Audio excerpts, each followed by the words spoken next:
एक बार एक बिल्ली और एक लोमड़ी शिकारी कुत्तों के बारे में चर्चा कर रही थीं। मुझे तो इन शिकारी कुत्तों से नफरत हो गई है, लोमड़ी ने कहा। मुझे भी, बिल्ली बोली। मानती हूं कि ये बहुत तेज दौड़ते हैं, लोमड़ी ने कहा, पर मुझे पकड़ पाना इनके बस की बात नहीं। मैं इन कुत्तों से बचकर दूर निकल जाने के कई तरीके जानती हूँ। कौन कौन से तरीके जानती हो तुम? बिल्ली ने पूछा।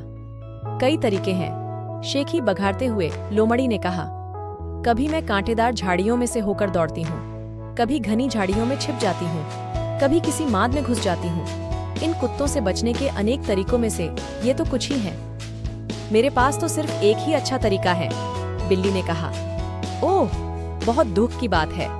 केवल एक ही तरीका? खैर, मुझे भी तो बताओ वह तरीका, लोमड़ी ने कहा। बताना क्या है? अब मैं उस तरीके पर अमल करने जा रही हूँ। उधर देखो, शिकारी कुत्ते दौड़ते हुए आ रहे हैं। ये कहते हुए बिल्ली कूदकर एक पेड़ पर चढ़ गई। अब कुत्ते उसका कुछ नहीं बिगाड़ सकते थे।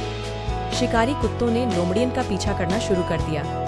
वह कुत्तों से बचने के लिए एक एक कर कई तरीके आजमाती रही, फिर भी वह उनसे बच नहीं सकी। अंत में शिकारी कुत्तों ने उसे धर दबोचा और मार डाला। बिल्ली लोमड़ी पर तरस खाती हुई मन ही मन बोली, ओह बेचारी, लोमड़ी मारी गई। इसकी अनेक तरकीबों की अपेक्षा मेरी एक ही तरकीब कितनी